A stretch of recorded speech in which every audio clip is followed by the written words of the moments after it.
안녕하세요. 반갑습니다. 저 이제 정성기 강사입니다. 그 정규 과정에서 이제 뵀었죠? 자, 공부 많이 하셨습니까? 이게 이제 문제풀이 과정이니까 이제 기본서로 내용을 공부하신 다음에 이제 풀어야 효과가 있는데 이제 편차가 있겠죠, 여러분. 지금부터가 중요합니다. 그래서 이게 문제풀이 과정이지만 이제 문제만 이렇게 풀지 않고요. 그 교재에서 다뤘던 이제 중요한 내용들을 쭉 한번 훑어볼 겁니다. 그리고 나서 이렇게 문제를 풀 거예요. 그러니까 정리가 되는 거예요. 자, 이제 금융상품 문제풀이 시간인데요. 여러분 그 문제집 준비되셨죠? 자, 그 학습 포인트 그 첫 페이지를 좀 보겠습니다. 금융상품. 거기 보면 밑에 여러분 이제 표가 있지 않습니까? 이게 이제 그 교재를 보셨으면 아시겠지만 이제 분량이 어마어마하죠? 그 이제 핵심들을 이렇게 보면 밑에 이제 1장에서 그 금융상품 개론 있지 않습니까? 여기서 이제 우리나라 금융회사들 이렇게 이제 정리가 되는 거고요. 그 다음에 ISA 굉장히 중요하고요. 절세 목적 상품들 이런 거 중요하죠. 그 다음에 이제 예금하고 신탁 상품들 그런 것들 다룰 거고, 그 다음 보장성 상품들은 보험이죠, 여러분. 생명보험, 손해보험. 뒤에가 중요해요, 여러분. 이제 투자성 상품부터 시험에 훨씬 잘 나오는데 투자성 상품은 꼼꼼하게 여러분 대비를 해야 되겠습니다. 많이 출제되죠. 5장에 ABS, MBS 이것도 늘 출제가 되죠, 여러분. 각각 나올 수도 있고 둘 중에 하나가 나올 수도 있고 마지막에 이제 퇴직연금이 있는데 이것은 나올 때도 있고 안 나올 때도 있습니다. 어찌됐든 이 금융상품은 암기 과목이란 말이에요, 여러분. 그래서 중요한 것들 여러 번 반복해서 외우는 수밖에 없어요, 여러분. 그러면 이제 점수가 나오죠. 자, 그러면 시작을 하는데 좀 전에 말씀드린 것처럼 자, 이번 시간은 그 핵심적인 내용을 쭉 한번 살펴볼게요, 여러분. 그리고 이제 두 번째 시간부터 문제를 풀겠습니다. 자, 페이지를 넘기시면 여러분 이제 1번부터 문제가 있죠? 그 밑에 이제 핵심 탐구 내용이 있습니다. 그걸 보겠습니다. 자, 1번 밑에 이제 우리나라 이제 금융회사 종류들이 있죠? 은행이 있죠? 비은행인데 이제 예금을 지급하는 데가 있어요. 대표적으로 상호저축은행, 그 다음에 이제 신용협동기구, 우체국 이런 데죠. 금융투자회사, 투자상품 다루는 데죠. 거기에 이제 법에 보면 여러분 금융투자업자가 그 6개로 분리되죠. 투자매매, 투자중개, 집합투자, 투자일임, 투자자문, 그리고 신탁업자. 자, 이런 대상들은 금융투자업자 또는 금융투자회사로 보는 거고, 보험회사도 있고 기타 금융기관도 있습니다. 자, 요 내용들은 여러분이 복습할 때 한번 봐주시고요. 나중에 이제 문제 풀 때 필요하면 제가 같이 이렇게 좀 언급을 할게요. 이건 이제 외우면 되니까요. 자, 두 번째 2번으로 가보겠습니다. ISA라고 이렇게 이제 많이 부르는 거 있죠, 여러분. 개인종합저축계좌. 이거 여러분 시험에 아주 잘 나요. 그래서 그 내용 꼼꼼하게 다 외우셔야 돼요. 그러니까 현재 여러분 세제 혜택이 주어지는 상품 중에서 대표적인 겁니다. 자, 이렇게 의의부터 보시면 ISA는 그러니까 하나의 계좌에 여러 상품을 담아서 운영하고요. 따로따로 과세하는 게 아니고 전체를 묶어서 이익, 이제 손실을 통산한 다음에 순이익이 발생하면 일정 금액 200만 원, 400만 원 이렇게 비과세 혜택을 주고요. 나머지 이제 수익에 대해서는 저율 과세하죠. 자, 유형이 두 가지를 이렇게 돼 있죠, 여러분. 신탁형과 일임형. 자, 신탁형은 그러니까 계좌에 담을 상품을 누가 고르는 거냐 이거죠. 고객이 직접 골랐다? 그러면 그게 신탁형. 금융회사가 골라준다? 그러면 그게 이제 일임형. 근데 이제 중요한 것은 1인 1계좌만 가입할 수 있다. 그래서 이제 선택을 해야 됩니다. 전 금융기관, 대부분의 금융기관이 이 상품을 취급하는데 하나만 가입할 수 있습니다. 다음에 이제 편입상품, 뭘 담는 거냐 하면 예금성 상품이나 투자성 상품을 담습니다. 보험상품을 담지 않아요. 그래서 그 교재에 나와 있는 것들을 이렇게 열거를 해놨는데 이것도 기억을 하셔야 돼요. 이렇게 편입되는 상품을 묻는 경우가 있단 말이에요. 사실 여러분 지금 올해부터입니다. 올해부터 이 상품이 대폭 강화됐어요. 투자자한테 유리하게. 그래서 약간 이제 달라진 게 있는데 크게 여기서 문제가 안 됩니다. 교재는 그게 반영이 안 돼 있으니까 달라진 거는 안 내겠죠. 그 이제 편입 상품도 보시고요. 세제 혜택 아까 말씀드렸고요. 그러면 누가 200만 원이고 누가 400만 원이냐? 요거는 이제 문제를 풀면서 볼 거고. 그럼 가입 대상은 누구냐? 다양합니다. 근로자, 자영업자, 농어민, 단 직전 연도 금융소득 종합과세 대상자들 있죠? 그럼 제외됩니다. 소위 말하면 부자는 가입할 수 없다 이런 뜻이에요, 여러분. 자, 납입 한도가 총 1억까지 계좌에 상품을 담을 수가 있는데요. 1억으로치 한 번에 1억 투자를 못하고요. 최대 2천만 원씩 연간 5번 나눠서 이렇게 장기 투자를 권하는 겁니다, 여러분. 그리고 그 밑에 소장펀드, 소득공제 이제 장기펀드가 있죠. 소득공제 혜택을 주는 소장펀드, 그리고 이제 재형저축, 요거 합해갖고 연간 2천만 원이기 때문에요. 여기 만약에 투자한 금액이 있다 그러면 그거 제외하고 2천만 원 남는 걸 투자하는 거예요. 의무가입 기간이 3년에서 5년 이렇게 돼 있는데, 여기 이제 올해부터 여러분 3년으로 통일됐죠? 통일됐습니다. 더 좋아진 거죠. 3년만 넘으면, 그러면 이제 3년 이내 해지하지 않고 3년 이후에 해지하면 이렇게 이제 비과 세제 혜택 받는 거예요. 참고로 3년으로 통일됐다. 이렇게 이제 보시고요. 다음에 이제 3번 문제를 보시면 절세 목적의 상품이 있죠, 여러분. 그러니까 세제 혜택 주는 거란 말이에요. 크게 세 가지 유형입니다. 비과세, 제일 좋은 거. 세액공제, 소득공제. 여러분, 세액공제하고 소득공제는 개념이 좀 다르죠. 그러면 여기서는 제가 그 내용들을 여러분 얼마까지 뭐 비과세냐 이런 게 적어놨는데, 그거보다 사실은 그 상품 이름을 기억해야 됩니다, 여러분. 그러니까 ISA부터 농어가 목돈 마련 저축까지, 그거는 다 비과세 상품이고요. 그다음 세액공제는 그 연금 두 개밖에 없습니다. 그러니까 노후에 대비하는 개인연금 있죠. 그걸 연금저축이라고 부르죠. 연금저축 신탁, 뭐 펀드, 보험, 연금저축, 그리고 퇴직연금. 이건 세액공제가 되고요. 그다음 이제 소득공제 되는 거.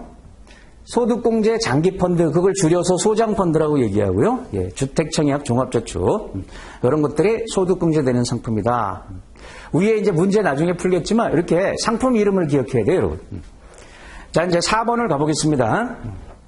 여기서부터 이제 예금성 상품을 정리할 텐데요. 예금성 상품. 그러니까 예금 상품을 얘기하는 거죠. 그럼 이게 이제 유형이 있단 말이에요. 제일 먼저 넣었다 뺐다 하는 이제 수시 입출 금식. 만기 제한 없이 넣었다 뺐다 하는 거죠. 그 다음에 적립식, 이제 목돈 만들 때 활용하는 거죠. 목돈 마련. 정기적금이 대표적인 거 아닙니까? 그 다음에 이제 목돈을 운영하는 거치식, 목돈 운영 상품이 되겠죠. 근데 우리 교재는 요거를 크게 두 개로 나눠놨어요, 여러분. 정기성 상품이다. 이게 이제 뭐냐면 정기예금처럼, 기간을 정하고 이제 예금하는 거예요. 그 다음에 이제 시장성 상품이라고 있어요, 여러분. 이렇게. 요건 뭐냐면 시장금리로 확정금리가 결정되는 거예요. 그러니까 매일매일 변하는 시장금리로 이제 확정이자를 주겠다. 그 시장성 상품. 이렇게 여러분 여기 대표적인 상품들이 있을 거 아닙니까? 이거 유형 나누는 것도 시험에 잘 나기 때문에 이렇게 유형을 잘 구분해야 돼요. 자, 그럼 4번에 보시면 여러분 그 세 가지 상품은 입출금식이다 이렇게 기억하면 돼요. 넣었다 뺐다 하는 거다. 보통예금, 저축예금 요 두 개 차이점은 보통예금은 누구나 가입할 수 있죠. 법인도 가입이 되는데 저축예금은 이제 개인에 한해서 개설할 수 있는 거고요. MMDA가 중요하죠, 여러분. MMDA. 저희가 수시 입출식 상품 아닙니까? 목돈을 아주 초단기로 이제 운용할 때 활용하는 거고요. 금액, 거기가 중요해요, 여러분. 금리가 어떻게 되냐? 금액별로 차등금리를 지급하는 상품이죠. 기간별, 뭐 이런 식으로 이제 시험에서 꼬는데, 금액. 500만 원 맡겼냐, 1억 맡겼냐에 따라서 확정금리를 주지만 그 금리 차가 있다는 거예요. 그리고 통상 이자를 1단위로 이렇게 일복리 개념이에요. 그게 많아요. 일복리. CMA, MMF 아시죠, 여러분? 요거하고 이제 경쟁 상품이에요. 나중에 이제 문제 풀 거고요. 자, 이번에 이제 5번에 가서 이번 적립식 상품. 거기 네 가지가 있네요. 정기적금, 재형저축, 주택청약 종합저축, 비과세 종합저축. 그러니까 이런 표현들 나오면 이런 상품 적립식이다. 뭐 정기적금은 읽어보시고요. 재형저축은 이게 비과세 상품이란 말이에요.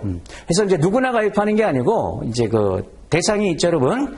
근로자 또는 이제 사업자인데 5천만 원, 3,500만 원. 여러분 금융상품에서 우리 흔히 이제 서민 그러면 근로자는 5천만 원 이하예요. 이제 연봉이 5천만 원 이하. 그다음에 자영업자들 있지 않습니까? 그러면 종합소득 금액 3,500만 원. 이게 기준이에요, 여러분. 그게 안 된다, 그 이하다. 그러면 이제 서민이다. 이렇게 이제 표현을 하는데, 대상이 이제 서민이라는 거죠. 뭐 계약 기간 7년. 이것 때문에 인기가 없죠, 여러분. 7년 이상 이렇게 돈이 묶여요. 그래야 비과세 혜택을 주니까. 비과세 상품이다. 농특세만 내면 되고요. 그 다음에 이제 주택청약 종합저축. 여기 이제 그 청약통장인데 만능이죠. 종합자 들어가는 것은. 그 가입 대상도 제한이 없고 여기저기 다 청약할 수 있는 상품이죠. 다만 1인 1계좌다.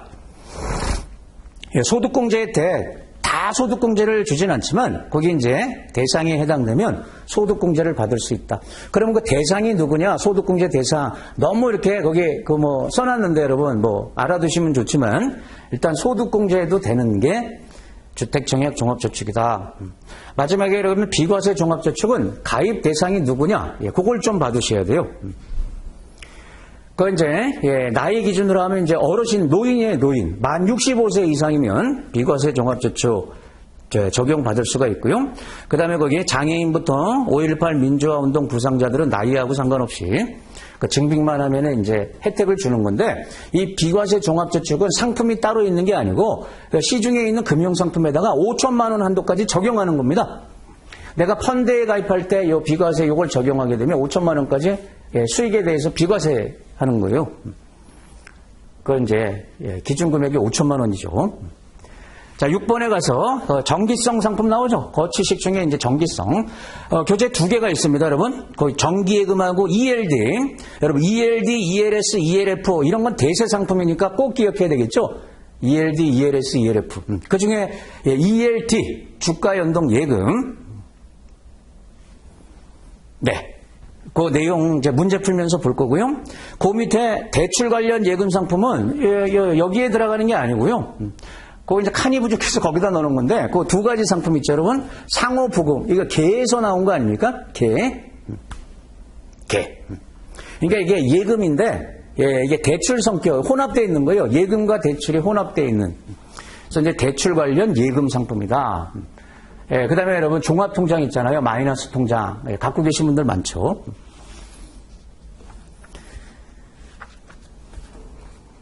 다음에 7번에 여러분 이제 여기 시장성 상품 이 종류를 봐보세요, 여러분. 일단 시장성 상품이 무슨 말이냐 이걸 이제 이해하셔야 되겠죠. 거기 여러분 위에 그 용어 이해하기라고 있지 않습니까? 거기 이렇게 보시면 이게 한마디로 실세금리 반영 확정금리 상품이에요. 그러니까 확정 이자를 주는데 그냥 일반 예금하고 달리 이게 매일 시장에서 금리가 변하기 때문에 오늘 가입하냐 내일 가입하냐 시장금리로 확정되는 거예요. 그래서 이제 시장금리 또는 실세금리 반영 확정금리 상품이다. 이렇게 이제 표현을 하는데 거기 5개가 있죠, 여러분. CD, RP, 표지금, 금융채, 후순위채. 일단 종류를 기억해야 되고 CD가 뭐냐? 많이 아시죠? RP, 환매를 전제로 해서 이제 채권을 매매하는 건데 이게 이제 안정적인 거죠. 환매를 전제로 하니까 이걸 이제 상품으로 만든 게 RP 상품이죠. RP. 그다음 표지금, 금융채하고 후순위채는 채권인데 특히 후순위채는 후순위다 이거예요, 여러분. 후순위. 그러니까 일반 채권자보다는 후순위. 그러니까 일반 채권자 만약에 이거 발행자가 문제가 생겼을 때 일반 채권자가 먼저 선순위에 있죠. 먼저 받아가고 그 다음에 후순위채, 그러니까 채권 중에서 가장 밀리는 거예요. 그리고 주주보다는 앞서요. 주식 갖고 있는 주주보다는 우선권이 있지만 일반 채권자보다는 밀리는 요 이제 가운데 있다. 이렇게 이제 보시면 돼요.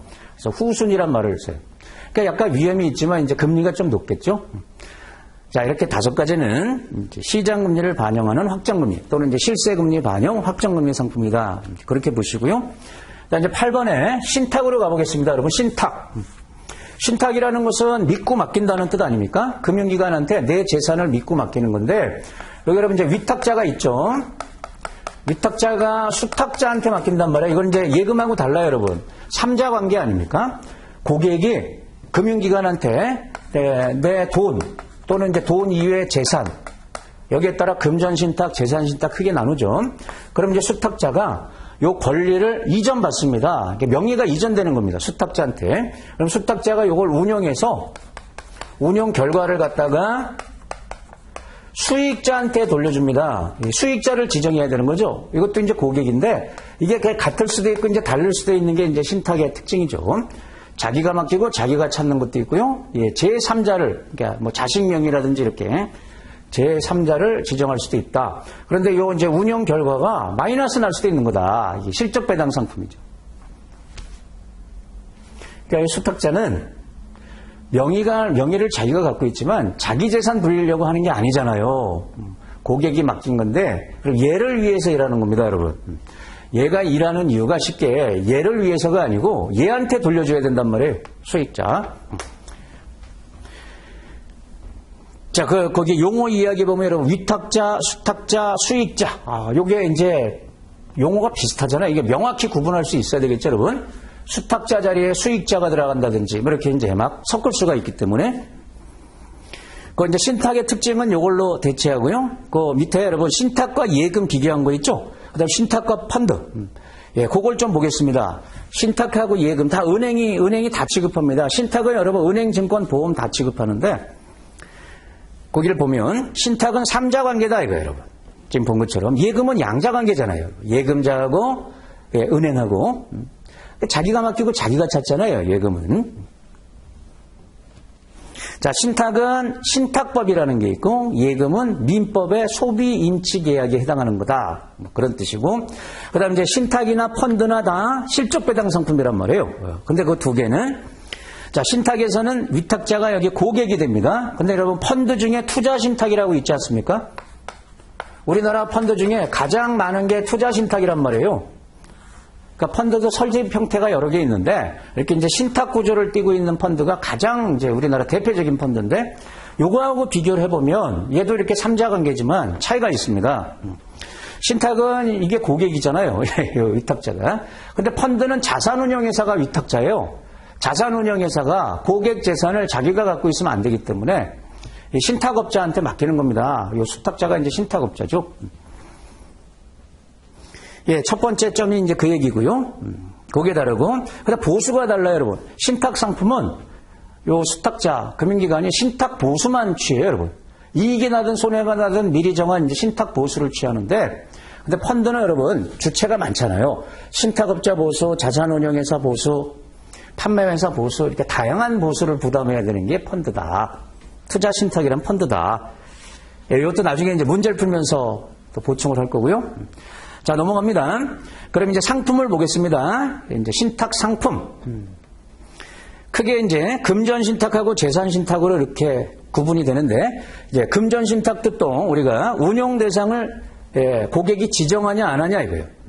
돈을 맡기는 게 금전 신탁이란 말이에요. 돈을 맡기는 거란 말이에요.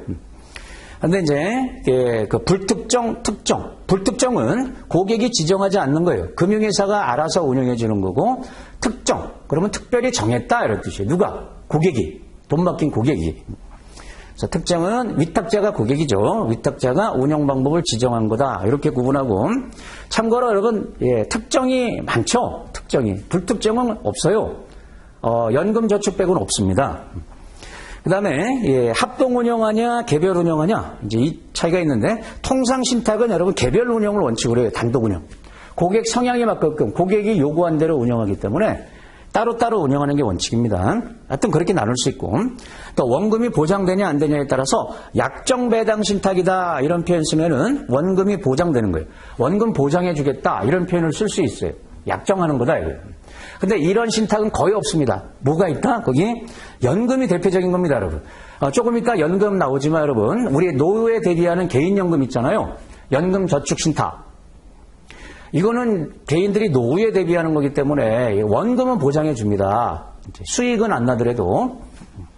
그리고 대부분은 실적 배당입니다, 여러분. 실적 배당 그러면 이익이 나든 손실이 나든 다 투자자한테 귀속시키는 거죠. 그 다음에 이제 재산 신탁은 종류만 보세요, 여러분. 그 세 가지가 재산 신탁이다. 거기 특히 여러분 금전 채권 신탁. 그 유가증권이나 부동산은 느낌이 오잖아요, 여러분. 돈이 아니잖아요. 실물이잖아요. 근데 금전 채권은 그 방점이 여러분 금전이 아니고 채권입니다. 돈으로 평가가 되는 채권. 실물이란 말이에요. 재산 신탁. 자, 이제 우측 10번에 여러분 연금 저축 신탁 있잖아요. 이것도 여러분 시험에 잘 나죠. 왜냐하면 이제 대세 상품이기 때문에 그래요. 개인들이 이제 스스로 노후에 대비하는 거. 우리나라 여러분 이제 사회보장제도 그러면 이제 3층 사회보장제도가 있잖아요, 여러분. 국민연금 노후에 어떻게 먹고 살 거야? 국민연금이 있고 정부가 운영하는 국민연금. 그다음에 이제 회사 퇴직연금이 있고 또 개별적으로 또 가입하는 게 개인연금인데 개인연금이라고 이제 부르지 않고 연금 저축 신탁 이렇게 부른단 말이에요. 이것도 운용 자체는 실적 배당 형태입니다. 연금 저축 신탁. 자, 가입 대상 제한 없고요. 저축 한도는 전 금융기관 다 이거 취급하는데 합산해서 연간 1,800만 원. 대단하죠? 1,800만 원까지 연간 불입할 수가 있고 저축기간 자 5년, 10년 이렇게 최소 적립기간은 5년으로 하고 있고요. 그다음에 연금을 타는 거란 말이에요. 이게 연금, 목돈이 아니고. 그래서 이제 연금 10년 이상 빨라도 나이는 55세죠. 그다음에 여기 이제 그 세제 혜택을 받는단 말이에요. 세금 혜택. 자, 세액공제가 되는 대표적인 상품이에요. 세금을 깎아주는 거죠. 세액공제. 그런데 얼마까지? 1,800만 원에 다 깎아줄 수는 없으니까 최대 400만 원에 그 소득세 기준으로 12%죠. 400만 원에 12%면 48만 원이잖아요. 그러니까 내가 세금 낼 돈이 100만 원 발생했다. 그럼 100만 원 중에 48만 원은 안 내도 되는 거예요. 그러니까 현찰이 48만 원 남는 거죠. 그 다음에 이게 비과세가 아닙니다. 정상적으로 연금 탈 때 그 연금 소득세를 내야 돼요. 근데 저율과세 하는 거죠. 3.3 나이에 따라서 3.3, 5.5. 여러분 거기 소수점 그건 다 의미 아시죠 여러분? 소득세 말고 지방소득세를 붙인 거 아닙니까? 지방소득세 또는 이제 주민세라고 많이 부르는 거 있죠? 개인 같은 경우는 소득세 또 10%의 지방소득세, 주민세가 붙기 때문에 그러니까 교재도 여러분 그 주민세를 포함해서 세율을 얘기하기도 하고 그걸 빼고 얘기하기도 해요. 그 위에 여러분 그 세액공제 12%는 또 주민세를 포함 안 한 거예요. 그럼 개인 같은 경우는 요거 주민세 포함하면 13.2%가 되겠죠? 세액공제 크기가? 왜냐하면 소득세 10%가 지방소득세니까. 그럼 12%에 10%면 1.2%니까 그 참고사항은 이제 보시고. 자, 11번. 이제 보험상품으로 가보겠습니다. 보험상품을 보장성 상품이라는 표현을 쓰죠. 보장. 크게 11번에 보면 여러분 이제 생명보험, 크게 이제 손해보험 이렇게 나누지 않습니까? 우리나라는 여러분 생명보험하고 손해보험을 동시에 취급 못해요. 그러니까 생보사, 손보사가 따로 있잖아요. 삼성그룹 안에도 여러분 생명보험회사도 있고 화재보험회사도 있잖아요. 이름이 손해보험회사. 화재라고 부르지만. 예, 그래서 생명보험의 대표적으로 상품이 얼마나 많겠어요. 근데 대표적으로 유형을 나눌 때 사망보험, 생존보험. 그러니까 사망했을 때 보험금이 나오냐, 생존해서 받는 거냐, 살아도 사망해도 주는 거냐, 생사혼합보험. 자, 이런 것들은 생명보험 상품이고요. 손해보험은 물보험이잖아요, 여러분. 화재, 해상, 운송, 책임, 자동차, 뭐 이렇게 그런 것들이 손해보험. 사회보험 아시죠, 여러분? 4대 이제 강제성을 갖고 있는 거죠. 이거 이제 직장에 다니시면 의무적으로 가입하는 거 4대 보험 있습니다. 산재, 국민건강, 국민연금, 고용보험. 예, 그러면 이제 우측에 가서 12번 이제 생명보험 상품부터 이렇게 봐볼게요. 자, 생명보험 상품은 그 구성 원리가 그 세 가지 원칙인데 이제 대수의 법칙이라는 게 있죠. 여러분 이게 대수의 법칙이 수학에서 확률할 때 이렇게 나오는 개념이잖아요. 그러니까 여러분 보험 상품을 만들 때 그 보험회사 보험 상품 설계하는 사람들은 이게 확률 게임이에요, 여러분. 이 상품에 예를 들어서 사고가 나면 보험금을 줘야 되니까 만약에 교통사고 날 확률이 어느 정도 되냐, 또 암에 걸릴 확률이 사람들 얼마나 되냐, 이런 걸 정교하게 따져야 된단 말이에요. 그래야 보험금이 나가고 거기에 따른 보험료를 이제 책정을 해야 되기 때문에. 그럼 그걸 조사할 때 한두 명 조사하면 안 된다는 거죠. 확률은 많이 조사해야 이제 신뢰도가 올라간다. 그렇게 해서 이제 시장 조사를 하고 상품을 만든다. 자, 중요한 게 수지상등의 원칙을 적용한다. 이 수지상등은 이런 뜻이죠. 이제 보험 가입하게 되면 이제 보험료를 내지 않습니까? 보험료. 이 가입자들이 낸 보험료 총액하고요. 그리고 나중에 이제 사고가 나면 보험금을 주잖아요. 보험금. 사고 났을 때. 이 보험회사가 주는 게 보험금이잖아요. 이거하고 이제 경비. 보험회사 또 경비를 써야 된단 말이에요. 보험료 안에 경비가 들어가 있어요. 이걸 이제 사업비라고 이렇게 불러요. 이게 같아지게끔 보험료를 정하는 거예요. 이게 수지상등입니다. 그러니까 보험회사 입장에서는 들어오는 돈의 총량, 나가는 돈의 총량이 상품별로 같도록 보험료를 측정한다. 이게 수지상등의 원칙이고, 뭐 사망률 생명포에 근거한다 보시면 되고, 자, 기능 및 효용 이렇게 보면 보험은 여러분 미래 불확실성에 대비하는 거 아닙니까? 뭐 그런 뜻이에요. 거기 가격 체계를 좀 보겠습니다. 그럼 어떤 상품의 보험료를 어떻게 정할 거냐? 우리는 여러분 보험 가입하면 뭐 10,000원 내세요. 매월 10,000원 내세요. 그러면 내는 거잖아요. 그럼 어떻게 하면 깎을 수 있어요? 그러면 특약 빼고 못 빼고 보장되는 거 빼고 막 이렇게 하는 거 아닙니까? 근데 보험회사가 그 보험료를 정할 때 그 가격이 보험료를 얘기하는 거란 말이에요. 세 가지를 보고 정한다는 겁니다. 첫 번째 점에 보면 다 예정치입니다. 예정 사망률, 예정 이율, 예정 사업 비율, 예정치 퍼센트. 그러니까 그 확률이 굉장히 중요한 거거든요. 요 세 개를 기초로 해서 수지상등의 원칙으로 보험료를 정한다는 거예요. 두 번째, 보험료는 여러분, 뭐 10,000원이란 보험료가 책정됐다 그러면 그게 두 가지로 나눌 수 있다는 거예요. 순보험료하고 부가보험료. 순보험료는 보험 계약자한테 돌려주는 거예요.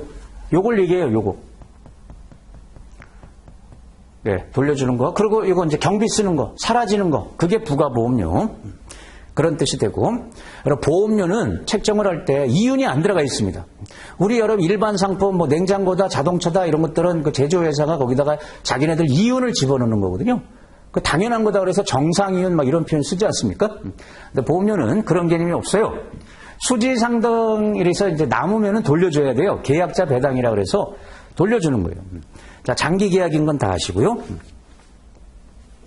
자, 이렇게 지금 정리하고 있는데 이게 도움이 되고 있는 거 맞죠, 여러분? 그 다음에 이제 손해보험 보겠습니다, 여러분. 그러니까 여기 상품 종류를 지금 이렇게 정리를 하지 않았고, 손해보험이 갖고 있는 특징. 그러니까 생명보험하고 손해보험은 좀 다르다는 거죠. 손해보험은 대상이 물건이란 말이에요, 물건. 사람들이 갖고 있는 재산 있죠, 재산. 물건. 자, 그 5가지 이렇게 보면 이게 손해보험이 갖고 있는 특징이에요. 이제 피보험 이익이란 말을 쓰는데, 그게 이제 뭐다? 그 보험의 이제 목적이라 그래서 뭐가 사고가 났을 때 보험금을 주는 거냐? 그게 목적물이거든요. 그게 가치가 있어야 된다는 거예요. 피보험 이익이 반드시 존재해야 됩니다. 보험의 목적을 금전으로 산정할 수 있어야 된다. 가치가 있어야 된다. 그러니까 여러분 우리가 집을 화재보험에 들을 때 집 가치가 있잖아요. 그러니까 화재 났을 때 그걸 보상해 주겠다는 건데 예를 들면 뭐 나는 자연인이다 이런 프로그램 보면 산에다가 운막 같은 거 이렇게 짓고 그 가치가 없다. 말하자면 보험회사 입장에서는 가치가 없다. 그런 것들은 이제 보험 계약이 안 된다 이런 뜻이에요. 가치를 계산할 수 있어야 되고 두 번째 보험 금액, 보험 가액이라는 게 있다. 좀 전에 이렇게 이제 집에 대해서 이 가치를 계산한 거란 말이에요. 여러분. 가치니까 이걸 갖다가 이 집값이 얼마냐? 이걸 보험 가액이라고 이렇게 부릅니다. 그러면 만약에 이게 5억짜리 집이다. 가치를 계산해 봤더니 5억짜리다. 그러면 화재가 나서 이게 전소되면 5억 손해를 입잖아요. 그러면 이제 보험회사로부터 얼마를 받을 거냐 했을 때 그 보험 금액이 있습니다. 보험 금액. 이거는 여러분 같아도 되고 달라도 돼요. 꼭 동일한 게 아닙니다. 그러니까 집이 5억짜리 집이라도 내가 이거를 보험금을 10억 받겠다. 보험 금액을 10억으로 약정 맺을 수도 있고 예, 그 다음에 5억 똑같이 할 수도 있고 3억으로 할 수도 있어요. 거기에 따라 보험료가 달라지겠죠. 나는 집 이거 5억짜리지만 10억 받을 거야. 전소됐을 때. 그러면 보험료를 많이 내겠죠. 그러니까 이렇게 예, 금액을 의미하는 게 두 가지가 있다는 거예요. 이 차이를 둘 수가 있습니다. 보험 목적의 양도, 보험을 양도할 수 있다. 여러분 생명보험은 이게 안 되잖아요. 그 목적물 자체가 사람이기 때문에 내가 지금 가입한 보험을 다른 사람, 말하자면 뭐 제 아내한테 이렇게 양도할 수가 있습니까? 왜냐하면 사람이 다르기 때문에 다시 이렇게 심사 들어가는 거죠. 근데 얘는 예를 들어 이 집 건물주가 달라졌다 그래서 다시 재계약 맺을 필요가 없는 거 아니냐. 이 집 자체는 그대로 있는 거니까 이걸 보험의 목적물로 하는 거니까 예, 집 주인이 달라져도 이렇게 연속성이 있어야 되겠죠. 그래서 양도할 수 있다는 겁니다. 그렇지 않아요, 여러분? 다시 재계약 맺을 때 건물주가 달라져서 재계약 맺을 때 그 사이에 만약에 사고가 나면 보상이 안 되니까 양도가 된다는 겁니다. 그다음에 보험자 대위. 이게 대위는 누구한테 있다? 보험회사한테 있다는 겁니다. 보험자가 보험회사죠.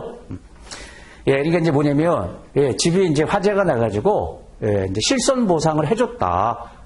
보험금을 지급했다. 그러면 요 집이라든지 그 권리를 다 보험회사가 갖게 되는 거예요. 그렇지 않으면 이 건물주가 보험금도 받고 또 그거 남아있는 다 타지 않았다. 그럼 그걸 또 활용해서 또 추가 이득을 얻을 수가 있기 때문에 그 권리가 보험회사로 다 넘어가는 겁니다. 그걸 어렵게 대위라는 표현을 써요. 그 다음에 손해방지 의무는 계약자들한테 있는 겁니다. 예, 보험 계약자나 피보험자는 사고를 노력해야 된다 이런 뜻이에요. 우리가 이제 이게 도덕적 해이라는 말을 많이 쓰죠. 좀 말이 많은데 화재보험에 가입하면 오히려 화재 사고가 많이 난다고 얘기하죠. 통계적으로 보면. 왜냐면 화재보험에 가입했으니까 예, 두꺼비 집 검사 안 해요 사람들이. 왜? 불나도 보상 받을 수 있으니까. 그러면 안 된다 이런 뜻이죠. 이렇게 이제 5가지. 자, 이제 예, 우측에 가시면은 금융상품 나오는데 여기서부터 사실 이제 투자성 상품 더 중요하단 말이에요. 시험엔. 자, 금융투자 상품은 이제 투자성이 있는, 그러니까 원본 손실 나는 상품인데 증권하고 파생 상품으로 나누는 거 다 아시고요. 밑에 여러분 이제 증권 중에서 파생 결합 증권이 특이한 거죠. 파생 결합 증권. 파생 상품이 결합된 증권. 이거는 이제 법으로 보면 증권이죠. 그 ELS, ELW, DLS 이런 것들이 파생결합 증권이죠. 그 파생결합 증권의 그 개념 있잖아요. 지급금액, 회수금액을 사전에 다 정해놨다. 그러니까 파생결합 증권은 이런 수익 구조를 갖고 있죠. 그러니까 만약에 이게 주가다. 기초적인 주가면은 주가가 어떻게 끝났냐에 따라서 원금 주는 구간, 수익 주는 구간, 리베이트만 주는 구간 이렇게 이익 손실을 미리 다 제시하는 거예요, 여러분. 어느 정도 수익을 주겠다 이렇게 제시하고 예, 운용 들어가는 요거 이제 이렇게 운영하려고 그러면 이게 꺾이는 구조 아닙니까? 이러면 옵션이 들어가게 돼 있어요. 그래서 파생 상품이 결합된 증권이다 이렇게 표현해요. 대세 상품이죠, 이것도. 자, 15번에 자, 펀드 이제 보겠습니다. 투자 상품의 이제 대표적인 게 펀드들 아니겠습니까? 그리고 우리 법에 특수한 형태의 펀드라고 해서 5가지 있죠, 여러분. 환매금지형, 종류형, 전환형, 모자형, ETF. 또 ETF도 주식을 대체해서 많이 투자하는 거 아닙니까? 상장 지수 펀드. 이거 시험에 아주 잘 나기 때문에 여러분, 이거 거기 내용들을 꼼꼼하게 이렇게 좀 기억을 하셔야 되겠어요. 환매금지형. 펀드들은 통상 여러분 개방형입니다. 예, 얼마든지 중간에 돈 찾을 수 있어요. 물론 이제 경우에 따라 환매 수수료를 부담해야 되지만, 예, 돈을 돌려주는데, 이 환매금지형은 돈을 이제 찾을 수가 없는 거예요, 여러분. 폐쇄형인 거죠. 그래서 두 번째 점에 보면, 우리나라 펀드 중에 3가지, 예, 부동산 펀드, 특별자산 펀드, 혼합자산 펀드, 요 3개는 현금화하기 어려운데 주로 투자하기 때문에 환매금지형으로 만들어야 돼요. 그러니까 현금화하기 어려운, 즉 시장성이 떨어지는 자산의 20%라는 비율이 있죠. 20% 초과해서 투자하는 펀드들이다. 그럼 얘네들은 환매금지형으로 만들어야 되고요. 그래서 그걸 기억해야 되고요. 그러면 돈 못 찾잖아요. 그래서 통상 공모펀드 같은 경우는 90일 이내에 상장을 해놓습니다. 90일 이내에 상장 의무가 있다. 며칠이요? 90일. 그리고 존속기간이 반드시 설정되어 있어야 됩니다. 이게 쉽게 말하면 뭐예요, 여러분? 운용기간을 정해놔야 된다 이거예요. 그래야 운용기간이 있어야 그때 돈을 돌려받을 거 아닙니까? 근데 일반 펀드들은 존속기간이 없어요. 돈이 들어오면 계속 1000년까지도 갈 수 있는 거예요. 근데 이거는 운용기간을 반드시 정해야 된다. 왜? 그래야 돈을 돌려받으니까. 이런 뜻이 되겠죠? 그 다음에 이제 종류형이 클래스를 만드는 거 아닙니까? 멀티 클래스 그래서. 근데 이제 종류형 펀드의 핵심은 클래스별로 뭘 차등하는 거냐? 판매 관련 보수 수수료를 차등하는 거죠. 우리나라 펀드는 다 클래스가 있잖아요, 여러분. A 클래스, B 클래스, C 클래스. 되게 어렵게 돼 있죠. 그러니까 판매 관련 보수 수수료. 그러니까 뭐 선취 판매 수수료를 받는다, 후치를 받는다, 뭐 또 보수를 받는다, 이렇게. 예, 근데 이제 운용 보수라든지 신탁업자 보수는 차등할 수 없는 거. 그게 이제 종류형의 핵심이고, 그 전환형 같은 경우는 이게 이제 엄브렐라라고 많이 부르잖아요, 여러분. 하위에 이렇게 밑에 예, 펀드들을 설정해 놓고 전환이 되는 거란 말이에요. 전환. 그러니까 투자자가 전환하는 겁니다. 이쪽에서 이쪽으로 갈아탈 수 있는 거다. 그럼 우리가 이제 펀드를 갈아탈 때는 환매 수수료 또는 판매 수수료를 부담해야 되는데 그 수수료 안 받겠다. 미리 그렇게 다 전환권을 주니까 예, 수수료 없이 전환할 수 있다. 예, 그게 특징인 게 이제 전환형이죠. 그러니까 모자형은 엄마 펀드와 자식 펀드를 만들어 놓은 거예요. 그러면 투자자한테 판매하는 건 반드시 자식 펀드입니다. 그럼 자식 펀드로 돈이 들어오면 그 펀드들이 자식 펀드가 직접 운영하는 게 아니고 엄마 펀드에 투자하는 거예요. 이런 걸 흔히 우리가 재간접 펀드 그래서 FOF 구조다 이렇게 얘기하죠. 펀드 오브 펀드. 모펀드에서 운영을 해요. 그럼 자펀드 돈을 모펀드에 투자하고, 그럼 모펀드가 이제 투자하는 거다. 그러니까 이 모자형 펀드는 핵심이 자펀드가 판매되는 거고, 운영은 모펀드가 하는데, 이게 핏줄이 같아야 되겠죠? 모자 관계니까. 그래서 운용상하 동일해야 된다. 그런 말이 중요한 거예요. 마지막에 ETF는 인덱스 펀드란 말이에요. 여러분, 인덱스가 무슨 말인지 아시죠? 지수 쫓아가는 거 아닙니까? 인덱스가 지수니까. 근데 여기 이제 상장이 되어 있는 거죠. 일반 인덱스 펀드하고 다른 게 ETF는 그 ETF 자체가 익스체인지 트레디드니까 거래소에서 거래가 되는 펀드 이런 뜻이죠. 그러면 얘는 거기에 4가지 요건을 이제 충족을 해야 돼요. 그거 이제 문제 풀면서 볼게요. 자, 우측에 주요 펀드. 우리나라 펀드가 여러분 세계적으로 정말 많은 편이죠. 뭐 1등이라고 봐도 과언이 아닌데 10,000개 훨씬 넘습니다. 한 15,000개 이렇게 될 텐데 그중에 여러분 대표적인 펀드입니다. 거기 MMF 그거 꼼꼼히 봐둬야 되겠습니다. 그 문제 풀면서 확인할게요. 그 다음에 이제 ELF, ELF 이런 거 있잖아요. ELF는 ELS를 주로 편입시킨단 말이에요. 엄브렐라. 좀 전에 여러분 법에서 전환형 펀드. 근데 전환형 펀드다 이렇게 판매하지 않고 우리나라는 영어를 많이 붙이죠, 여러분. 엄브렐라. 그거 중요하고. 그다음 절대 수익 추구형. 그러니까 절대 수익, 시장 상황과 무관하게 절대 수익을 추구하겠다 이런 뜻이고, 거기 FOF. 펀드 오브 펀드는요, 주로 이제 분산 투자하고 위험이 작아요. 그 해외 투자할 때 이런 구조에 이제 많이 투자를 하는데요. 근데 이제, 좋은 점도 있지만, 소액으로 분산 투자한다. 여긴 안 나와 있지만, 이제, 이중 보수 부담이 있어요. 펀드 오브 펀드니까, 투자자 입장에서 여기 이렇게, 보수 수수료를 부담해야 돼요. 자, 17번에 ELS입니다, 여러분. ELS. 이거 아주 대세 상품이죠. 돈이 많이 들어오는. 지금은 주가가 이제 많이 뛰어가지고 주식시장으로 돈이 또 펀드 쪽으로 몰리고 있지만 그 이전까지는 이 ELS 자금이 어마어마하게 이제 들어왔죠. 잘 챙겨놔야 되겠죠, ELS.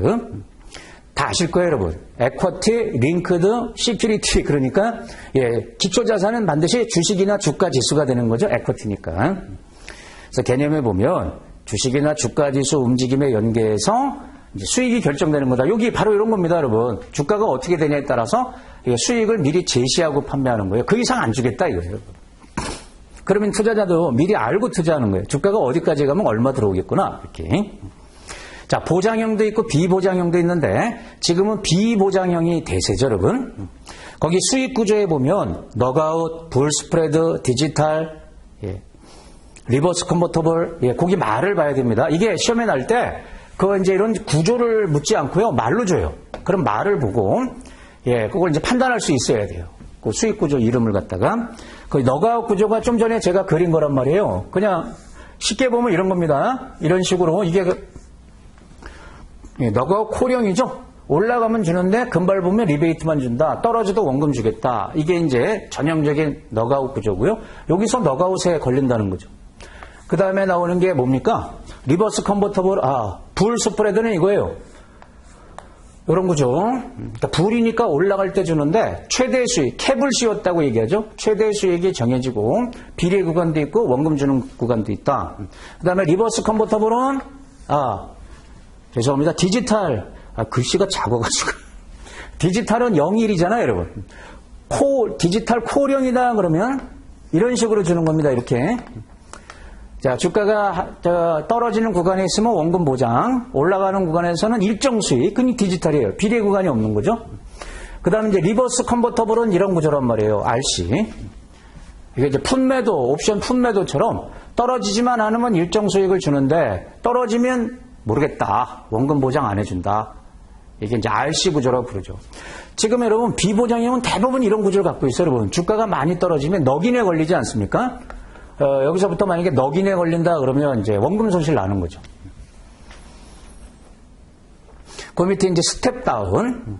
그러니까 이제 RC 구조를 조금 변형해가지고 지금은 이제 조기 상환 형태 중에서 스텝 다운. 이것도 아시죠, 여러분? 그 6개월마다 이렇게 조건을 평가할 때 투자자한테 유리하게 조건을 완화시켜가지고 조기 상환 가능성을 높여주는.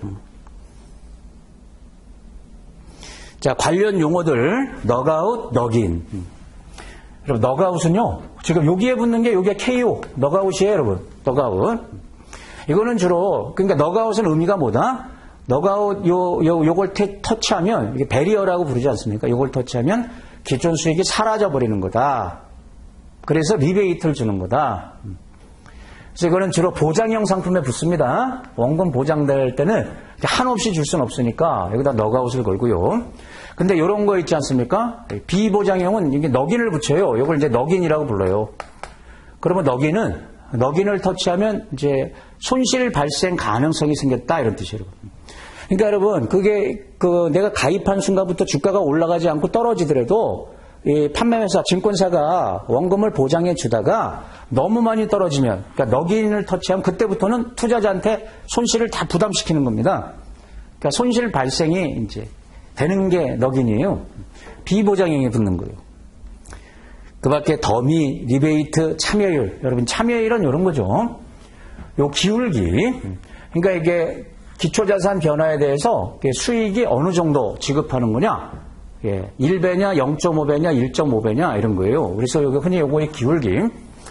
기울기가 가파른 게 수익 많이 주겠다는 거잖아요. 그럼 참여율 수치가 커지겠죠?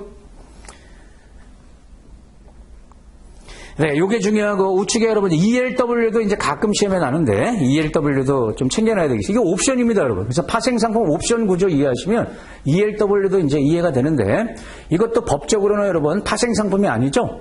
파생결합증권입니다. 원본만 손실나는. 그래서 옵션처럼 콜, 풋, 권리를 매매하는 거죠. 그럼 증권사가 매도자고 투자자는 반드시 매수자가 됩니다. 그래서 ELW는 투자자가 매수밖에 못해요. 일반 옵션은 콜매수, 콜매도, 매도도 할 수 있지 않습니까? 근데 이게 매수만 할 수 있습니다. 그게 특징이죠. 투자자는 매수 포지션만 보유하기 때문에 손실이 제한된다는 거. 권리 포기하면 되니까. 그래서 무한 손실 나지가 않기 때문에 증권으로 법에서 보는 거예요. 그리고 권리만 사는 거기 때문에 이거 파생상품 구조이기 때문에 그래서 뭐 배당이라든지 의결권 이런 건 없습니다. 현물이 아니라서. 거기 이제 투자 지표들이 있지 않습니까? 이게 이제 뭐냐면 증권사마다 기초자산이 동일한 여기서도 이자가 에쿼티니까 주식이나 주가 지수로 만드는 거란 말이에요. 그러면 이제 그걸 선택할 때 전환 비율, 패리티, 기어링, 자본 지지점. 자, 이거는 여러분 계산 문제보다 물론 계산 문제 나도 할 말은 없지만 그거보다 주로 이렇게 의미를 보시고 이름을 찾는 거예요. 이름. 문제 풀면서 볼게요. 자, 이런 것들이 이제 핵심이다. 만약에 정규 과정 하셨으면은 이제 그때 이런 거 하나하나 이렇게 봤었죠. 다음에 기타 이제 투자 상품이 있죠. 거기 세 가지가 있는데 여기 이제 다 증권회사가 주로 취급하는 거예요. 증권회사. 레버 카운트, 이거 증권회사 상품 아시죠? 자, 레버 카운트는 거기 두 번째 점을 봐봐요. 고객 성향에 맞게끔 이제 랩처럼 싸가지고 이제 운영 들어가는데 그러면 투자자가 부담하는 게 수수료가 뭐냐? 잔고 평가 금액의 일정 비율 수수료를 내는 거다. 그러니까 내가 맡긴 돈이 만약에 5천만 원인데 이게 1억 됐으면 1억의 수수료를 내는 거고 2억 됐으면 2억의 수수료. 자, 그 중간에 여러분 그 계좌 안에 증권을 교체했을 때 증권 매매 수수료는 내지 않습니다. 그게 중요한 말이에요. 잔고 금액의 일정 비율 수수료를 부담하는 거고요. 증권 매매 수수료는 내지 않습니다. 그리고 펀드하고 다른 점이 랩은 뭐예요? 랩은 소수 종목, 하나의 종목으로도 투자자 성향에 따라 구성이 될 수 있어요. 펀드는 반드시 분산 투자해야 되죠. 그 차이점이고 이제 RP라는 거, RP 매수가 뭐고 매도가 뭐냐? 이거는 거기 이제 문제 풀면서 보도록 할게요. 그다음 이제 CMA 아시죠? 증권사 CMA. 예전에는 종금사가 취급했는데 지금은 이제 종금사가 없잖아요. 증권사로 전환이 됐기 때문에 이제 증권 CMA. 요거는 여러분 이제 실적 배당인데 원금 보호 안 되는 상품이죠. 비보호 상품이다. MMF에 투자하는 형태가 있고 CMA 중에서 또 RP형도 있고 RP에 투자하는 MMW 이런 말 나오면은 CMA가 되겠죠.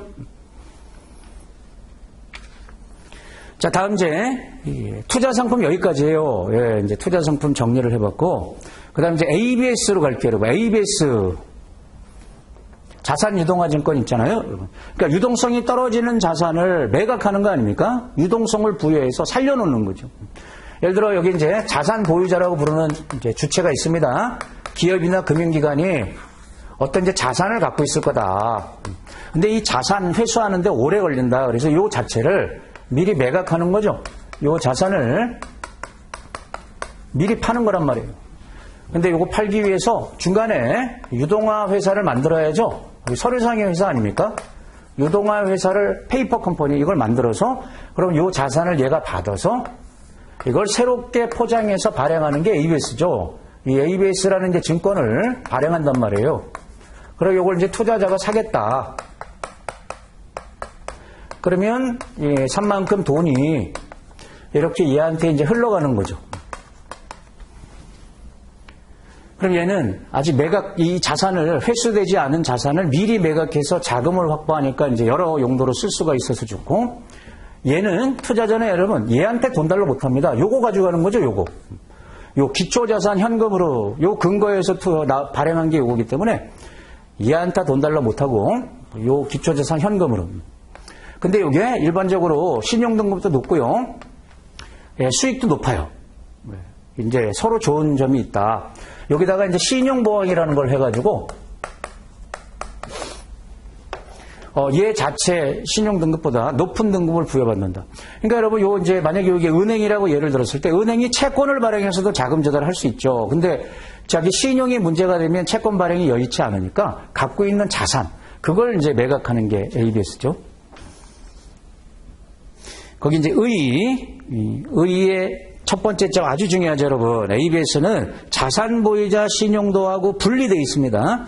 그거하고 무관하고 자산 자체 신용도로 발행하는 거예요. 그 현금으로는 가져가는 거니까. 예, 현금 수취 방법에 패스스루하고 페이스루 형태가 있는데 여러분, 패스스루 그러면 이게 주식 구조다 그래서 시큐리티란 말이 붙고요. 뒤에 페이란 말이 붙으면 이게 채권 형태를 띠고 있다 그래서 이제 본드란 말을 붙이기도 하는데, 그 패스스루는 매각해버리는 겁니다. 예, 자산이 매각돼서 모든 위험을 투자자한테 전가시키는 거다. 그러니까 이 자산 자체가 얘한테 매각되는 거예요. 그러면 얘가 갖고 있는 거냐 이 뜻이 아니고요. 이 회수되는 걸 그대로 다 가져가는 거예요. 그럼 많이 회수하면 많이 가지만 회수가 안 되면 얘가 손해보는 겁니다. 그게 패스, 다이렉트로 넘어간다 이런 뜻이죠. 근데 우리나라는 페이 구조입니다. 페이. 그러니까 채권처럼 얘를 유동화 회사가 요거 회수되는 걸 관리해갖고 일정 원리금을 이렇게 상환 순서에 따라서 일정 원리금을 지급하는 형태예요. 그럼 여러분 같으면 어디에 투자하시겠어요? ABS 투자할 때 그냥 뭐 아니면 도가 좋아요? 아니면 따박따박 그래도 원금 이자 들어오는 게 좋아요? 뭐 선택하면 되는데 아무래도 페이가 위험이 좀 작기 때문에 우리나라는 이제 그 형태가 많습니다. 거기에 이제 그 기초자산 현금 흐름이 어떻게 이전되냐, 거기에 따라서 구분하는 거고요. 유동화 자산의 특성, 첫 번째 동질에서 동그라미 있어요, 여러분. 그럼 자산을 매각할 때 풀링한다 그러잖아요. 풀장에다가 다 집어넣어가지고 갖고 있는 자산을. 근데 이제 동질적이래야 돼요, 여러분. 동질성이 있어야 되고, 두 번째는 분리라는 말이 키워드고, 세 번째는 예측 가능해야 된다. 그 자산이 어떻게 회수가 되는지 신용도 이런 걸 예측할 수 있어야지 이제 매각이 되는 거다. 그런 말이고, 신용보강은 외울 수밖에 없죠. 여기 신용보강할 때 내부적 기법이고 외부적 기법이 있는데 그거 구분하는 겁니다.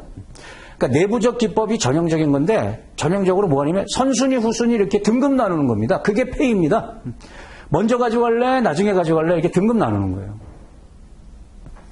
그런데 그런 게 여의치 않으면 외부에서 뭐 지급보증을 쓴다든지 이제 그렇게 신용장 뭐 이런 것들을. 자, 개념이 여러분 핵심이고요. ABS 이제 개념 잘 챙겨놓고요. 그럼 21번에 그거는 뭐냐면 이제 구체적으로 여러분 ABS 발행할 때 발행 단계에서 이루어지는 게 있고 자산 관리 단계, 그 다음에 마지막 상환 단계 이렇게 이제 나눴을 때, 그리고 발행 단계에서는 그 두 번째 점을 봐볼게요, 여러분. 그러니까 ABS를 발행하려면 그때그때 유동화 회사를 설립해야 됩니다. 이게 서류상의 회사인데 거기 중요한 말은 유한회사에다 동그라미 있어요. 우리나라 이게 주식회사가 아니에요. 설립이 간단한 유한회사 형태라는 거. 그걸 만들어야 되고요. 그리고 세 번째 점 뭐예요? 다계층으로 하는 게 일반적이에요. 그러니까 페이 형태라는 거예요. 페이. 등급을 나누는 거. 그 다음에 이제 자산 관리 단계에서는 그 두 번째 점, 요게 회수가 잘 되는지, 그걸 관리를 해야 된다 이거예요. 요 회수되는 걸. 근데 얘가 서류상의 회사니까 아무 일도 못 하잖아요? 그래서 이걸 관리하는 주체를 두고 있는데 그걸 자산 관리자라고 이렇게 표현해요. 자산 관리자. 이렇게 회수가 되는 걸 이제 관리한단 말이에요. 얘한테 넘겨줘야 됩니다. 근데 얘는 주로 얘가 또 이 역할을 해요. 왜냐하면 여러분, 만약에 은행에서 여러분이 대출 받았다고 생각해 보세요. 그럼 은행이 그 대출 자산을 갖고 있단 말이에요. 그걸 매각했어요. 근데 딴 데서 돈 갚으라고 연락 와요. 황당할 거 아닙니까? 우리는 은행으로 갚을 거 아닙니까? 그러니까 은행의 특정 부서가 원래 이 자산 보유자지만 매각하는 순간 얘가 이제 관리를 또 해준다는 거예요. 자기네가 회수하니까. 자, 상환 단계는 뭐예요? 이제 만기가 있단 말이에요. 만기가 되면 이제 우선순위 이렇게 정한 게 있으니까 거기에 따라서 이제 상환이 이루어지는데 거기 세 번째 점에 상환 단계 보면 상환이 완료되면 유동화에서는 청산되는 겁니다. 그래서 페이퍼 컴퍼니를 만드는 거예요. 자, 우측에 자산 유동화 사례에서 여러분, 그러니까 요 자산 매각하는 자산 있잖아요. 요거는 제한이 있냐 없냐 이렇게 물으면 이 제한이 없습니다. 현재 이게 자산 유동화법에 보면은 이 기초자산 다양한 걸 이렇게 발행할 수가 있어요. 매각해서. 그래서 우리나라 자동차 할부금융, 부실채권, 그다음에 CDO, 신용카드, 기업 매출 채권 이렇게 이제 다양하게 발행한 사례들이 있는데 거기 이제 특징들이 있지 않습니까? 예, 그거 이제 문제 풀면서 이렇게 살을 붙일 거고요. 특히 여러분 거기 CDO 있잖아요. 요거 잘 받으세요. 별표 치고. CDO가 가장 시험에 출제가 잘 된다. 요건 또 다른 과목에서도 또 나와요. 그래서 거기 밸런스, 아비트리지, 캐시, 신세틱은 이제 합성이라는 뜻이죠. 그 차이가 뭐냐, 이걸 명확히 구분할 수 있어야 돼요. 자, 이제 23번. 23, 24는 이제 뭐냐면, 여러분, 요 이제 자산이 여러 가지가 있다 그랬잖아요. 근데 요게 이제 모기지, 부동산 저당권 있죠? 모기지면 우리가 이제 MBS라고 부르지 않습니까? MBS. 이게 모기지다 이런 뜻이잖아요. 부동산 저당권. 그러면 이 MBS 기초자산이 이제 모기지, 저당 대출, 그 특징하고, 그리고 MBS의 특징, 이렇게 이제 나눠갖고 생기는 거예요. 그러니까 저당 대출이 이제 1차 시장이라고 보면 돼요. 1차 시장. 얘 기초자산 시장, MBS의 기초자산 시장. 여러분, 저당 대출, 영어로 모기지가 뭐냐 이거예요. 이게 신용대출 아니죠. 신용대출이 아니고 부동산 담보대출이란 말이에요. 부동산 담보대출. 그래서 그 특성이 대출 만기가 길다. 두 번째 점을 잘 보세요, 여러분. 이 저당 대출은 신용 리스크가 크다, 작다? 적습니다. 이 신용 대출이 아니잖아요. 저당권을 확보했기 때문에 이제 신용 위험이 그렇게 크지 않은 거죠, 여러분. 그 저당권을 행사하면 되니까. 그래서 대신 금리 리스크, 이 고정금리 상품이 많습니다. 원래 여러분 MBS가 미국에서 발행할 때 그 기초자산인 저당 대출이 다 고정금리 대출이에요.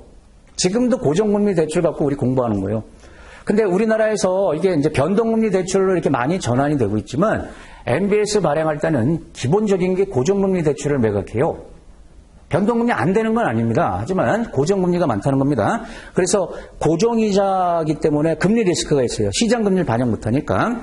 또 하나가 이게 여러분 대출이 만기를 정하더라도 대출자가 중간에 상환할 수 있잖아요. 그래서 종이 상환 위험이 있어요. 왜냐하면 이게 대출이라고 쳤을 때 대출 받아간 사람이 미리 갚겠다? 그러면 받아야죠. 그러면 얘한테 미리 넘어가요. 그럼 얘 안 좋아하는 겁니다. 왜 안 좋겠어요? 만기까지 그 원금 이자를 받아야 되는데 중간에 원금이 회수가 되면 나머지 이자를 못 받으니까 선호하지 않아요. 조기상환 위험. 예, 그게 핵심이고 거기 종류들 보면 이게 대출 상품 종류예요, 여러분. 우리 대출할 때 원금하고 이자를 어떻게 갚는 거냐? 그 첫 번째 게 가장 대표적인 상품입니다. 저당 대출 그러면 원리금, 균등, 분할 상환. 근데 고정금리 대출. 여러분 저기 집장만 하실 때 대출 받으신 분은 잘 아실 거예요. 뭐 20년, 30년 이렇게 장기로 상환하는데 매년 원리금을 일정한 금액을 갚아나가는 거죠. 그게 많죠. 그 밑에 본룬, 투스테, 그거 이제 문제 풀면서 볼게요. 자, 그럼 이제 우측에 이제 MBS. MBS는 뭐냐면 이제 요 모기지를 이제 매각하기 위해서 발행하는 증권이죠. 요 자리에 이제 요게 모기지고 부동산 저당권이고 요게 MBS고 이렇게 이제 대체하면 되겠죠. 그 특징을 보시면 MBS의 특징 역시 장기입니다. 왜냐하면 기초자산 자체가 장기이기 때문에 이것도 장기로 발행돼요. 자, 조기상환위험이 치명적인 거예요. MBS는 조기상환위험. 구조가 단순하다 복잡하다? 복잡합니다. 그래서 뒤에 반대급부로 수익률이 좀 높습니다. 수익률이 높고 그 밑에 마지막 점에 보면 신용보강 이것도 당연히 할 수 있기 때문에 끝에 높은 등급으로 발행됩니다. 높은 등급. ABS든 MBS든 높은 등급. 그 다음에 거기 보면 여러분 이거는 유형이 3개 있어요. 원래 시간 순서로 보면 미국에서 처음 이렇게 발행한 게 MBS거든요. 모기지를 매각하는. 이게 이제 대성공을 이뤄가지고 그러면 이거 말고도 뭐 채권도 매각하자. 대출도 매각하자. 자동차 할부급. 그래서 이제 여러 가지 기초자산을 매각하기 시작하는 거예요. 그래서 ABS라고 부른 거예요. 원래 이제 MBS가 발전해서 ABS가 나온 겁니다. 근데 이제 MBS는 그게 이제 3가지 유형이 있다는 거예요. 투자자한테 어떻게 현금 흐름이 넘어가고 그 기초자산 자체가 누구가 주인이냐 여기에 따라서 거기 유형에 보면 패스스루 시큐리티가 있고 MBB 이건 채권입니다, 여러분. 채권이라는 뜻이고 페이스로 뒤에도 시큐리티죠. 앞서 ABS에서는 페이스로 본드란 말을 썼잖아요. 2가지 구조로 나누는데 MBS는 3가지 구조가 있어요. 그럼 이 차이점이 뭐냐? 이것도 문제 풀면서 살을 붙일게요. 거기 CMO 중요합니다, 여러분. CMO가 바로 뭐냐면 첫 번째 점에 있는 것처럼 이 MBS는 이 모기지 부동산 대출 이게 조기 상환될 리스크가 있어요. 조기 상환될. 그래서 이 조기 상환 위험을 완화하기 위해서 제거는 안 되지만 완화하기 위해서 등급을 나눠서 발행하는 거. 그걸 CMO라고 부릅니다. 조기 상환 위험. 이걸 완화할 목적. 이런 표현 나오면 CMO. 예, 이제 마지막에 퇴직연금. 이건 이제 날 때도 있고 안 날 때도 있는데, 여러분 이제 퇴직연금이 뭔지는 다 아시죠? 사회에 위탁하는 거죠. 기존의 퇴직금은 회사가 관리했기 때문에 회사가 파산하면 퇴직금 못 주잖아요. 그런데 이걸 이제 지금은 사회에 맡겨야 돼요. 회사 밖에. 그래서 이제 수급권이 강화되는 거죠. 자, 유형이 3가지죠, 여러분. 확정급여, 확정기여. 예, 그리고 요 2개가 이제 구분하는 건데, 그러면, 운용을 누가 해주는 거냐? 회사가 운영하는 거냐? 기존 퇴직금처럼. 아니면 근로자가 내가, 선택해서 운영하는 거냐? DB는 회사가 운영해주는 거죠. 기존 퇴직금하고 별반 차이는 없어요. 사회에 위탁했다는 차이만 있는 거지. 확정기여는 이게 근로자가 직접 상품을 담는 겁니다. 내 퇴직금 돈을 갖다가 내가 직접 투자할 거야, 이렇게. 그 다음에 개인형 퇴직연금이라고 그래서 IRP. 여러분 이제 금융기관 가시면은 이거 지금 이렇게 팜플렛도 있고 이거 많이 판매할 거예요. 이게 원래 이제 뭐냐면 중간에 회사를 나왔다. 그럼 퇴직금을 받고 나온단 말이에요. 그럼 그걸 이제 딴 데 쓰지 못하게 여기다가 이제 집어넣습니다. 집어넣고 계속 이게 퇴직연금이니까 중간에 쓰지 못하게 여기에 집어넣고 그 연속성을 유지하는 거예요. 또 다시 회사 들어가도 연속성이 유지되게끔 그 IRP라는 게 또 있고요. 이렇게 3가지가 있고요. 그 중에 그 밑에 DC하고 여러분 DC가 확정 기여거든요, 여러분.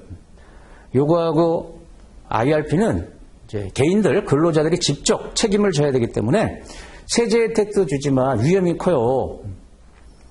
이것도 세액공제됩니다. 퇴직연금도 세액공제된다 그랬죠. 그래서 그 밑에 적립금 운영해 보면 회사가 운영하는 DB하고 개인들이 직접 고르는 DC나 IRP 여기 차이가 있어요, 여러분. 그 밑에 보면 DC나 IRP는요 고위험 자산, 주식과 같은 위험이 큰 자산에 투자 못하게 돼 있습니다. 개인들이 직접 선택하는 거니까 위험이 크다. 만약에 여기 손실 보면 어떡하냐 이거예요. 반면에 DB 회사가 이렇게 책임지고 운영해주는 형태는 조금 70%까지는 원리금 보장 안 되는 자산에도 운영을 할 수가 있어요. 예, 그런 차이가 있다. 예, 좀 숨가쁘게 이렇게 정리를 했는데, 예, 도움 되셨나요? 그럼 이제 쉬었다가 문제 풀겠습니다.